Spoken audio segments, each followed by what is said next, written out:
E aí, gente, estamos aqui de volta. Hoje é a nossa terceira aula do curso de escatologia que nós estamos dando aqui. Se você tem gostado do nosso curso, deixa aí seu like, se inscreve no nosso canal. Se você já é inscrito, compartilhe os nossos vídeos, fale dessas aulas de escatologia com outras pessoas. É um assunto que as pessoas interessam e muitas vezes não tem a opção de ter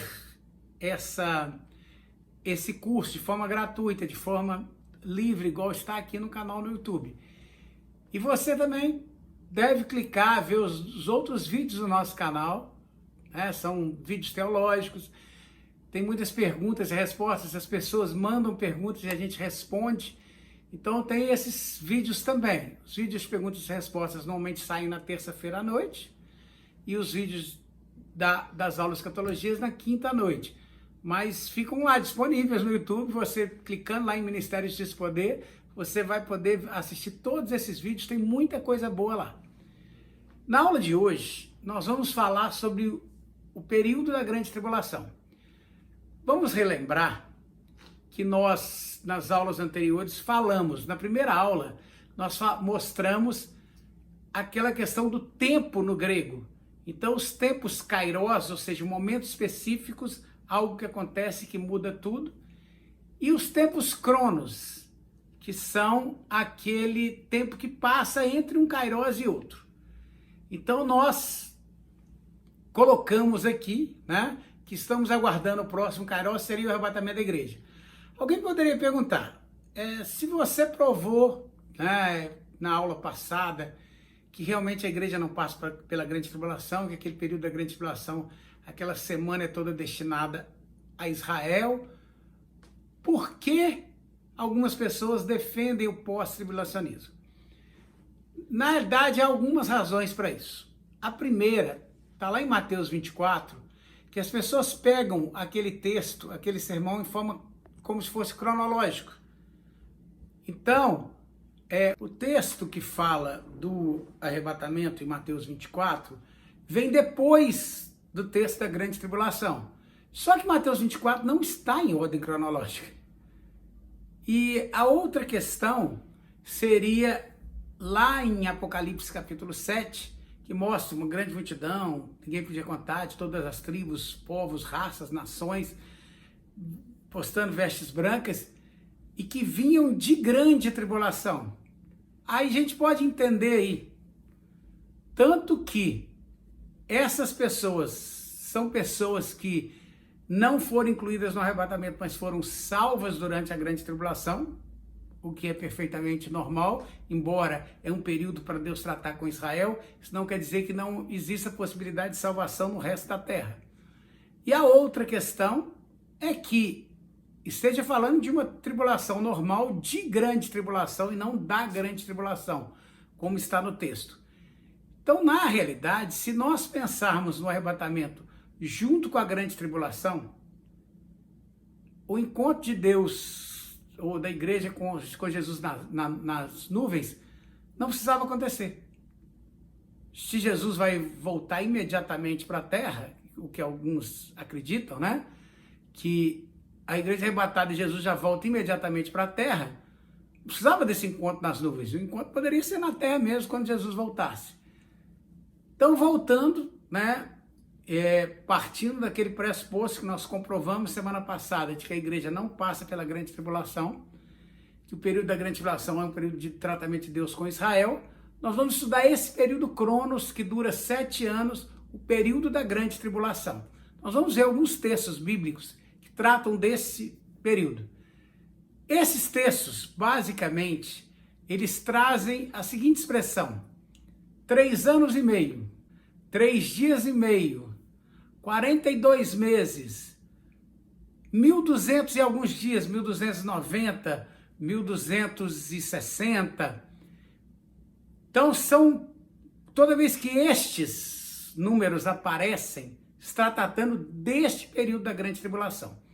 Então, nós vamos voltar em Daniel. Estávamos semana passada em Daniel, capítulo 9. Estamos voltando a Daniel, no capítulo 9. E Daniel diz o seguinte, né? o terço das 70 semanas,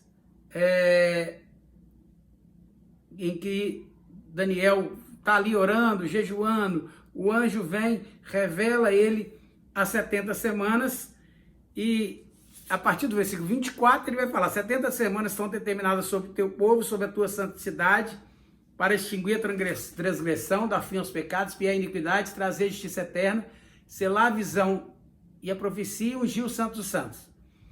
Sabe que desde a saída da ordem para restaurar Jerusalém, está lá em Neemias, até o Messias, o príncipe, 7 semanas, 62 semanas.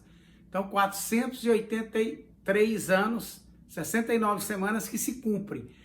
Entre a saída da ordem para restaurar Jerusalém, até que Jesus morra e seja retirado. Morreu, ressuscitou, foi assunto aos céus, foi retirado. Se cumpriu literalmente. Tá? Exatamente 483 anos entre uma coisa e outra. Isso é literal. Portanto, a 70ª semana também vão ser 7 anos literais. Porque ela faz parte das outras, das 70. A última semana, a 70ª, faz parte das 70. Se as primeiras 69 foram literais, a 70ª também é literal. E aí, depois das 62 semanas, será tirado o Messias e não será mais, e o povo do príncipe advém destruir a cidade do santuário. Isso aconteceu no ano 70. E ele firmará o concerto com muitos por uma semana. Aqui ele já está falando do anticristo. Aqui ele já está falando do anticristo. E ele fala, ele firmará um concerto com muitos por uma semana. E na metade da semana fará cessar o sacrifício. E a oferta de manjares sobre a asa das abominações virá o assolador. E isso até a consumação, que está determinado, será derramado sobre o assolador. Então, o que é interessante nós pegarmos desse texto aqui? Falta uma semana para se cumprir. 7 anos. 2, que essa semana se destaca das outras, ou seja, ela não está atrelada às outras, ela não vem em sequência das outras. Essa 70ª semana está solta. Um grande período de tempo vai passar entre o final das 69 semanas e a 70ª, que é o que a gente chama de tempo da graça, ou a gente chama de advento da igreja, né? Ou seja, é o momento que o evangelho sai, vai ser pregado para o mundo inteiro e as pessoas vão se converter ou não, né? E aí vai se formar a igreja do Senhor espalhada pela face da terra. Esse tempo. Terminado esse tempo, vindo a plenitude dos gentios, nós vimos Romanos 11 na semana passada, vindo a plenitude dos gentios, ou vindo ao arrebatamento da igreja, todo Israel será salvo. Então, começa a 70ª semana. Quando? No arrebatamento. Começa a 70ª semana. Uma outra coisa importante da gente perceber nessa 70ª semana é que o mesmo líder estará governando sobre o mundo durante essa semana. O mesmo líder estará governando sobre o mundo durante a semana. O que a gente chama de anticristo, a primeira besta. Ele estará governando durante toda a semana. E uma terceira coisa que é importante a gente ressaltar aqui em Daniel é que Daniel faz uma divisão entre as duas semanas. Daniel, o anjo que está revelando aí, entre duas partes dessa semana. A primeira metade e a segunda metade. O que acontece na primeira metade? O anticristo está reinando sobre o mundo, mas com a liberdade religiosa, provavelmente com economia próspera, com paz entre as nações. Um governo que, aos olhos humanos, seria um governo muito bom. Quando chega na metade dessa semana, aí sim, ele faz cessar toda a adoração do mundo a outros deuses, que não seja a ele. Ou seja, a partir daí está proibida a adoração a qualquer Deus que não seja o próprio anticristo. Então, isso que Daniel está colocando aqui. O que nós entendemos a partir desse texto e de outros que nós vamos ver, é que o próprio Israel vai aceitar este governo, possivelmente aceitando que o anticristo é o Messias que eles esperam. Mas no meio da semana, quando ele perceber, 3 anos e meio depois, quando eles perceberem que o anticristo proíbe a adoração a Deus e pede adoração a ele mesmo, o resto do mundo já vai estar enganado pelo anticristo. Mas Israel vai romper, vai se rebelar neste tempo. Nós vamos ver isso daqui a pouco. Vamos andar um pouquinho nossa Bíblia agora para Daniel capítulo 12. Daniel capítulo 12 é um texto totalmente escatológico, tá? Ele vai falar sobre um texto que nós vamos ver lá em Apocalipse 12, que nós vamos ver daqui a pouco. Ele vai falar que Miguel se levantará em favor de Israel, mas ele vai falar que haverá um tempo de angústia, qual nunca houve, desde que houve nação até aquele tempo. Mas naquele tempo livrar-se-á o povo do Senhor, o povo de Israel. O anjo está dizendo para Daniel, o teu povo vai se livrar naquele tempo. Então é mais um texto que nos mostra que é um tratamento para Israel, esse período da grande tribulação. E aqui fala, muitos que dormem no pó da terra ressuscitarão, uns para a vida eterna e outros para vergonha e desprezo eterno. Aqui ele fala das duas ressurreições, e que a gente vai ver lá no Novo Testamento, que são 2 momentos diferentes. A primeira ressurreição, bem-aventurado aquele que faz parte da primeira ressurreição, e a segunda ressurreição. A primeira ressurreição, Paulo vai descrevê-la lá em 1 Tessalonicenses 4, quando ele vai falar assim, os mortos em Cristo ressuscitarão primeiro, depois nós que estivermos vivos, subiremos às nuvens juntamente com eles. Está falando do arrebatamento da igreja, ou seja, a primeira ressurreição, aqueles que ressuscitam para a vida eterna, vão ressuscitar antes do arrebatamento da igreja.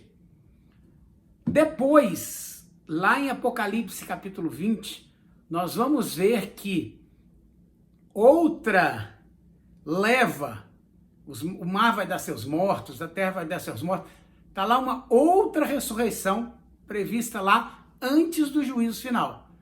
Então são 2 ressurreições e a Bíblia mostra isso. Bem-aventurado que faz parte da primeira ressurreição, que esse ressuscita para a vida eterna.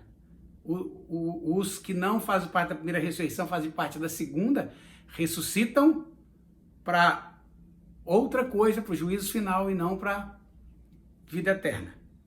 Então ele vai mostrar isso, né? Mas o que é importante para nós aqui ainda ressaltarmos, já está lá no versículo 11 de Daniel 12, que ele fala assim, desde o tempo que o contínuo sacrifício foi tirado, ou seja, desde a metade da semana até o final dos tempos, né? O final, ou a volta de Jesus, até a volta de Jesus, haverá 1290 dias. E ele continua e diz assim, bem-aventurados que espera e chega até 1335 dias. 1290 dias é aproximadamente 3 anos e meio. Um pouquinho mais do que 3 anos e meio. Que é o tempo de Jesus aparecer, e aí vai haver uma grande batalha, que é chamada de Batalha do Armagedon. E depois disso, a Bíblia fala que vai ser derramada as últimas taças da ira de Deus. Está lá em Apocalipse, as últimas taças da ira de Deus. Ou seja, essa população que está na terra, ao final dessa grande tribulação, vai passar por um momento de ira de Deus e muitos vão morrer. Muitos vão morrer nesse tempo. Os que ficarem mais 45 dias vão permanecer vivos para o período Kairos que vem depois, que é chamado de milênio, que vai ficar para uma outra aula que nós vamos falar do milênio mais para frente. Mas lá nós vamos mostrar que essas pessoas que ficaram até o 1335 dias vão estar lá, e também aqueles que foram arrebatados vão estar lá no milênio. E vão ser dois tipos de pessoas diferentes. Mas isso fica para a aula do milênio. Vamos continuar falando da grande tribulação. Nós vamos ver mais alguns textos aqui que falam da grande tribulação. O próximo texto está em Apocalipse, capítulo 11. É bom ressaltar a questão do Apocalipse, que o Apocalipse não está em ordem cronológica. Por que que até aqui, né? Eu estou dando um curso de escatologia e praticamente não tínhamos mexido no Apocalipse. Por quê? Porque o arrebatamento da igreja não é visto no Apocalipse. A igreja deixa de ser mencionada a partir do capítulo 4 de Apocalipse, o que dá a entender que nesse momento a igreja é arrebatada, ela deixa de ser mencionada.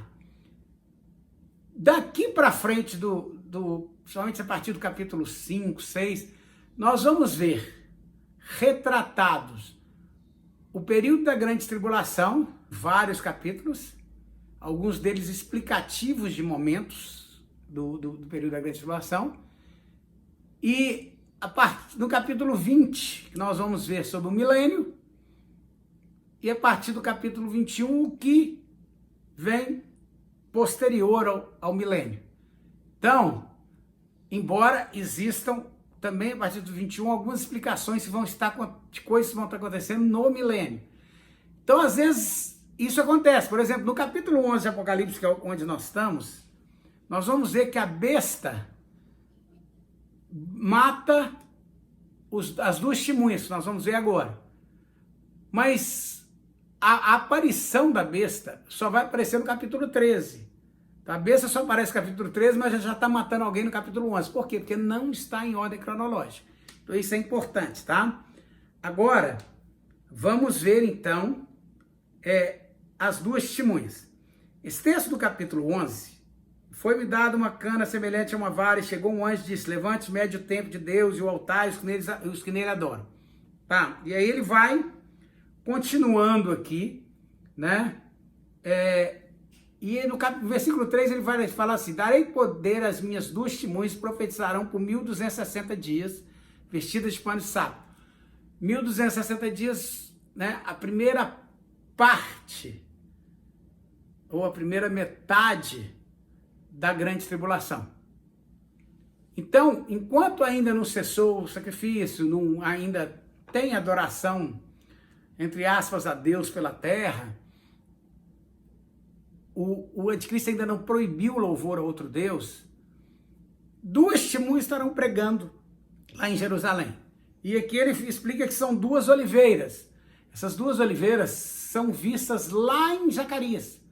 Zacarias vai estar profetizando essas duas oliveiras que vão aparecer aqui. Quem são as duas oliveiras? Há várias explicações, né? Lá em Zacarias, alguns entendem que está tratando do sumo sacerdote Josué e do governador Zorobabel. Acho pouco provável. Por quê? Porque é um texto que está acontecendo lá, mas está profetizando para o final. E aí esses dois já não estarão aqui mais. Outra explicação seria Elias e Enoque, porque os dois não morreram, então poderiam voltar ainda. Outros colocam Elias e Moisés, porque apareceram no Monte da Transfiguração, ou do Monte da Transfiguração, porque é muito mais provável que eles estavam sendo vistos de lá do que estivessem lá. Os mortos não voltam, né? E Moisés havia morrido. Então, a maior probabilidade é que eles estejam sendo vistos do Monte da Transfiguração. Então, esse outro texto aqui, então, vai mostrar que essas duas testemunhas vão profetizar, vão estar pregando durante 1260 dias vestidos de pano de saco e que vão tentar matá-los. Né? Alguém pregando lá, o anticristo provavelmente vai tentar derrotá-los, mas vai sair fogo da boca delas e devorará seus inimigos. Quando acabar o seu testemunho, ou seja, depois que elas passarem esses 1260 dias pregando, aí a besta que sobe do abismo, que é a segunda besta que nós vai estar lá em Apocalipse 13, nós vamos falar da besta depois, né? A besta que sobe do abismo lhe fará guerra e as vencerá e as matará. E aí então as duas testemunhas vão morrer e o corpo delas vai ficar exposto numa grande cidade. Alguns aqui pensam em Jerusalém, outros em Roma, outros até na própria Babilônia. Mas eu aqui acho que está se tratando de Jerusalém. Então, por quê? Porque no final do versículo 8 fala assim, onde o seu Senhor também foi crucificado. E onde que o seu Senhor foi crucificado? Em Jerusalém. Então, nesse caso, será Jerusalém. E durante 3 dias e meio, final da semana de Daniel, nos primeiros 3 dias e meio eles vão estar pregando, profetizando. Nos outros 3 dias e meio eles estarão com corpos expostos. Então 3 anos e meio com os corpos expostos, para que as pessoas vejam, se alegrem sobre eles, se comemorem a vitória do anticristo. No final, eles ressuscitam e sobem para o céu. Possivelmente já ressuscitam com o corpo glorificado, ou talvez já estejam com o corpo glorificado, porque estavam incluídos no arrebatamento, e eles então levantam e vão para o céu. E aí, naquela mesma hora vai haver um grande terremoto e tal, e em seguida, a esse final da segunda semana, Jesus volta e implanta o reino dele, tá? E o último texto que nós vamos ver aqui, hoje, ainda desse período da grande tribulação, o texto da mulher e do dragão, que é um texto que nós vamos comentar numa aula para frente, por causa de um fato que aconteceu na Terra, no dia 23 de setembro de 2017, mas esse texto da mulher e do dragão, quem é a mulher? A mulher está vestida do sol, tem a lua debaixo dos pés e uma coroa de 12 estrelas sobre a cabeça. Já teve gente que pensou que era a igreja, por causa dos 12 apóstolos. Mas na realidade, a visão do sol, da lua e 12 estrelas é uma visão que José teve lá em Gênesis. E é uma visão do povo de Israel, da nação de Israel. No caso, era da família dele, que é a família que vai tornar a nação de Israel. Então essa mulher é a nação de Israel, que está aqui no primeiro versículo do capítulo 12. E aí, diz que essa mulher teve um filho. Que filho que a nação de Israel teve? Jesus. Ele é judeu, vem da nação de Israel. E depois que ele tem um filho que há de reger todas as nações com vara de ferro, então a gente sabe que é Jesus, esse filho, a mulher foge para o deserto. Ou seja, nos 3 anos e meio final da grande tribulação, o povo de Israel vai fugir para o deserto. Lá vai ser protegido, sustentado por Deus, protegido do anticristo. Vamos lembrar aqui que na metade da semana Israel se rebela. E aí a Bíblia fala, né, lá em Mateus 24, se estiverem na Judéia, fuja para os montes, ora para que a sua fuga não aconteça no inverno, nem que seja no sábado, né? Porque eles têm um limite do que eles podem andar no sábado. Então isso é bem interessante, né? O texto tratando de Israel. E de repente, a gente vê então Israel fugindo para o deserto e ficando lá os últimos 3 anos e meio da grande tribulação.